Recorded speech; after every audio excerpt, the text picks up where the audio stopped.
What is cooking? It is mock draft season. Mine and Brett's favorite time of the year. You already know the deal. I love making these videos. They're so much fun. We learn about the new players that are coming into the league. And we get to have some fun with some hypothetical trades in this mock draft 1.0. So let's jump right into it, Dunk. Yes, With sir. the first pick, the Jacksonville Jaguars are going to select edge rusher out of Georgia, Trayvon Walker.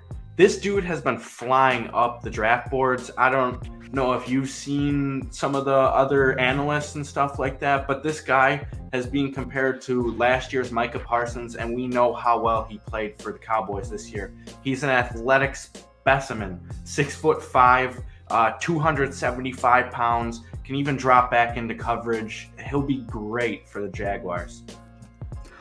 Burback. Yeah, Walker's been flying up the draft boards. It's been absolutely crazy. Like Thibodeau, Hutchinson, rumored to go number one this whole time, and all of a sudden Walker just comes out of nowhere. But with the second pick, the Detroit Lions select the hometown kid, the edge rusher out of the University of Michigan, Aiden Hutchinson. The hometown kid stays home. Now, this dude has been rumored to be one of the best players in the class. A lot of people are very high on him. I think he is a great fit in the Detroit Lions system and scheme, being able to be their one great pass rusher. I think he's going to benefit him greatly. Burback, you've obviously made the comparison to Jared Allen, and he's just a freak of nature. He's a freak athlete, and you saw it last year when he had a career season at the University of Michigan. I think by far the safest pick in the draft is Aiden Hutchinson, and I think the film shows you that. I mean, everybody was able to see Michigan in college football this year, and he jumped off the screen. You knew who Aiden Hutchinson was after you were done watching the Michigan game, and I think this will be a great pick for the Lions, and I love to see him staying in Michigan. All right, now with the third pick, the Houston Texans are going to select Kayvon Thibodeau, edge rusher out of Oregon.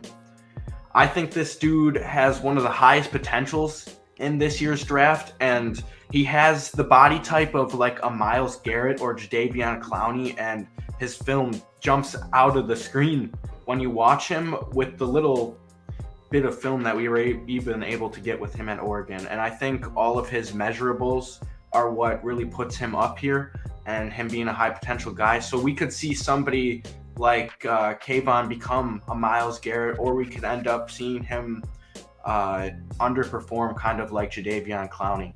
So I like this pick a lot for the Texans because they need everything.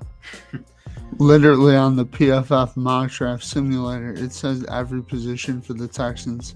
I agree with your analysis on that one, Burback. Boomer bust candidate right here.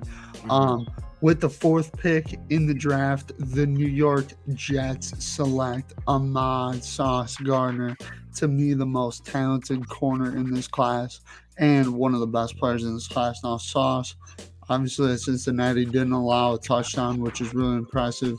You know, obviously in the American Athletic Conference, not playing those SEC Big Ten teams, but it's still impressive that he had 0 touchdowns given up.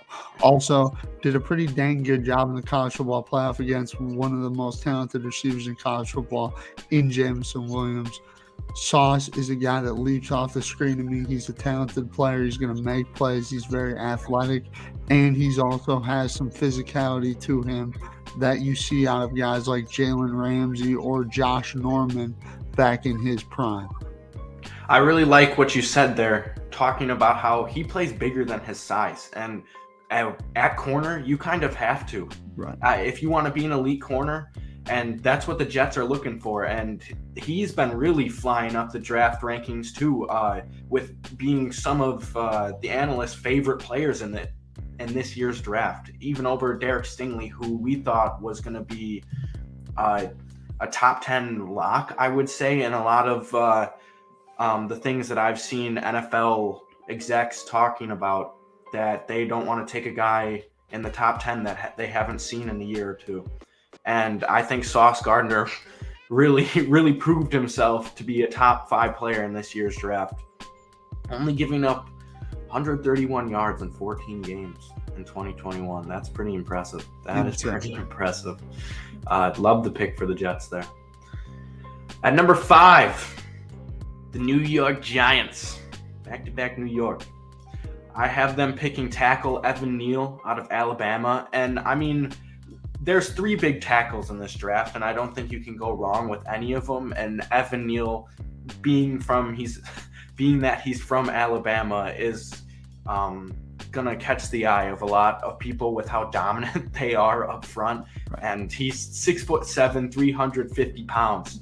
And I don't know if you've seen some of the photos of him, but he does not look 350 pounds. So he can move some weight and move some bodies in the NFL, and I think it'll be great for Daniel Jones' last season as the quarterback for the New York Giants.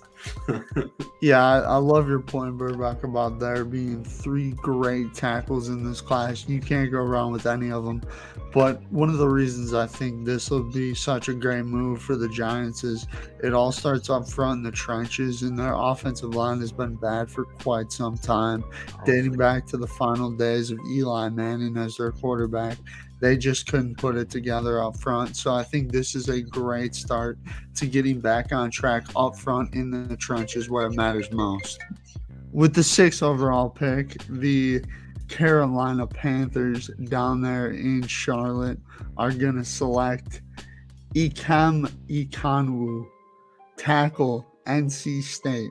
Now this dude is a freak at the offensive line position. When he pulls, it is unbelievable the speed that he has to get out to those backers and those cornerbacks to really set the edge for the running game of the quarterback. And I think this is a perfect fit with a guy like Christian McCaffrey in that backfield, who they like to get on the edge, like to get on the outside, make some plays, and make some waves, because the Carolina Panthers are going to keep pounding. I love this pick for the Panthers. This is my favorite tackle in this year's draft. When I put on the film, when we edit this video, I think it'll show how talented he is at offensive line, and they could even end up putting him at guard. He's that good. So tackle, guard, I just love that pick for the Carolina Panthers. All right, number 7, the New York Football Giants again are going to select Kyle Hamilton, safety out of Notre Dame, who's my favorite player in this year's draft. Last year, it was JOK. We talked about this earlier today. He's kind of falling on some people's draft boards. I think a lot of the reason because of his foot injury that he sustained, which sounds eerily similar to why JOK fell last year, not because of his foot, but because he was having heart problems, I believe. But this dude flies, and we could be watching the next Troy Polamalu or Ed Reed be drafted 7th overall. I think he could be that good. He plays sideline to sideline, unlike any other player in this year's draft, in my opinion. He's just that dominant on the football field, and you noticed it. Right. Yeah, Burback, I completely agree with you, and it's really interesting to me how Hamilton's falling because, when you turn on the tape, he stands out. He's a really good football player. And another thing I like about him, too, is that he's been very humble as a player as well, which is something that teams look for in a good locker room guy, someone who can go in there and change the culture, which, again, I think is exactly what the Giants need. They need a little bit of a culture change there to get things back to their winning way. So I think Hamilton would be a great pick, and he is definitely, without a doubt, one of my favorite players in this year's class. Dable will be happy. But now with the number 8th pick, the Atlanta Falcons out there in all ATL are going to select Malik Willis, quarterback of Liberty. This guy, I've really fallen in love with him watching his tape. Just watching him kind of grow as a person over the last year or two. Really good locker room guy. Is a guy that's going to come in there, have the voice of the locker room right away. And that's really what you're looking for when you bring in a rookie quarterback. You're looking for a guy to take over the reins, to take over the franchise, be that guy for the next 10 to 15 years. Malik Willis does a lot of good things. His arm strength is, I think, very underrated at times. And also, he's a very athletic quarterback, which is something that we're seeing now with the guys like Josh Allen, Patrick Mahomes, Lamar Jackson, Joe Burrow, and Justin Herbert. Guys like that are athletic and can also throw the football. Well, Lamar Jackson on the throwing the football part. I love this pick for the Falcons. If they can get Malik Willis, who's their favorite quarterback, at 8 in this year's draft, and I know a lot of people aren't high on the quarterbacks this year, but they seem to find a way to move up the draft order every single year. And Malik Willis, after his pro day, I don't think there was a dude that was reported on more in this year's draft talking about his arm talent, because there was video after video after video that I saw on social media, Sports Center, NFL Network, of him just flashing the arm ability and just to make off-balance throws. So I love that pick for the Falcons, losing Matt Ryan. At number 9, the Seahawks. We have a trade. And I hate to say it, but I would actually like to see this. I'd like to see the Packers finally make a decent decision and go up and get the best receiver in this year's draft. And I have the Packers moving up to 9 to take Garrett Wilson, receiver out of Ohio State. And I think he's by far the best receiver in this year's class, and I think a lot of people would agree with me about that. He just has a natural separation ability, unlike other people in this draft. And, I mean, a good comp for him is like Michael Thomas. So we see somebody like that go up and make big catches for Green Bay after losing Devontae. I'd love to see them move up and go get the number 1 overall receiver in this year's draft. Burback, if this happens, I might freak out. I might freak out. I might start running around my neighborhood. For real. Like, it's going to happen. I'll tell you this. Garrett Wilson is an absolute beast. This dude is an absolute monster. You turn on the tape, look at his hands, how far they're out when he catches the ball. He's got such strong hands, can catch the football, got the deep route running skills as well, unlike a Michael Thomas who, they call him Slant Boy for a reason. I mean, we'll see. He'll shut up with a lot of haters like you across the screen. Burbank, you've been known to call Michael Thomas Slant Boy as well, my boy. That's all for show. Michael Thomas is elite. He's also becoming very hated on. And, yeah, which is weird. I don't think. I love Burbank. I love Michael Thomas. You know where he came from. He's from Ohio State as well. Yeah, I love him. Michael Thomas, kindergarten my baby. Love that dude. But with the number 10th overall pick, the New York Jets are going to take another wide receiver from the University of Southern California, Drake London. I mean, this dude, you turn on the tape, this guy really stands out.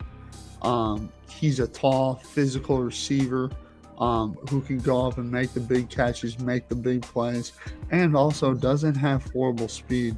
You see a lot of these guys who are more on the taller side, more possession receivers, but London's got some wheels to him. He's got some juice, and I think this would be a great pick for the Jets to pair with, their now second-year quarterback, Zach Wilson. I like this pick too. I mean, he's just a long receiver. He stretches the field out for you, and the Jets and Zach Wilson, I think he'd really love to get a receiver in the first round of this year's draft to help him out. At number 11, we have the Washington, not the football team anymore, but the Commanders, taking linebacker out of Utah, Devin Lloyd. And I think we both love this player, Dunk. This is one of the dudes that can fly sideline to sideline in this year's class. There's probably 4 of them in this first round that I would say really jump off the tape. And he's the best all-around linebacker in the class. He can blitz, cover tight ends. He's just an all-around great linebacker for the Commanders. Hopefully, we'll see. Yeah, I think Devin Lloyd, when you talk about him, you talk about the leader, the captain of your defense, and that's something that the Washington Commanders really need. You know, they have the defensive line. They have a pretty solid secondary in the back end there. Really need that guy to solidify the middle of the field, the middle of that defense, and I think Devin Lloyd's the guy. I just love the way he plays the game of football. He's a really good overall, well-balanced linebacker. He doesn't really, have any weakness to his game, and I think that's going to be huge for him as he moves on to the NFL. And I can't wait to watch this guy play some football. With the 12th overall pick, the Minnesota Vikings select Jordan Davis, defensive tackle, Georgia. I think this is an absolute steal. I wouldn't be surprised if Jordan Davis won in the top 10 with his size, with the 40-yard dash that he ran at the combine, and just with how he has some Aaron Donald-like ability to him. Now, the Vikings, obviously struggled on the D-line last year, dealing with some injuries. I think this is a guy that can solidify the middle of that defensive line and also free up rush lanes for Danielle Hunter and Zadarius Smith, who they picked up in free agency. And I think the Vikings D-line can be very formidable this year with this pick. And, Jordan Davis, it doesn't hurt to have a 300-plus pound defensive lineman plugging up gaps in the run game either. Yeah, great run stuffer. Probably the best run stuffer. I mean, there isn't a bigger dude in this year's draft, I don't think. Not even close. All right, at number 13, the Texans select again. And I have them taking tackle out of Mississippi State, Charles Cross. This is the other tackle that I don't think you can go wrong with in this year's draft. You have the big two up at the top, and also Charles Cross out of Mississippi State. Just a massive dude. He only allowed 44 pressures on 574 pass block attempts last season, and then this season only gave up 16 on 719 pass block snaps. So can you really go wrong with any one of these tackles? I mean, they're just big dudes who are going to stop any defensive end. Yeah, I think this would be a great pick for the Texans, especially considering that they're rebuilding. It's always important to start on the offensive and defensive line because the games are won in the trenches. And getting Charles Cross and Kayvon Thibodeau, that combo is your first-round picks. Great combo, great move by the Texans, and Charles Cross is going to be a terrific player. Any three of those tackles, Burback, like you said, I think are going to be really good players in this NFL for a long time coming. But now with the number 14 overall pick, the Baltimore Ravens select cornerback Derek Stingley Jr. out of the University of LSU. I mean, what more is there to say about Stingley? I mean, this dude's fast. He's a freak athlete.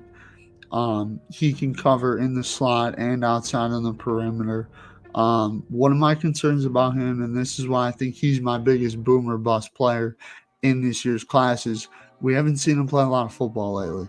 Like, does he still have that gear, that motor to get into game speed and game shape right away?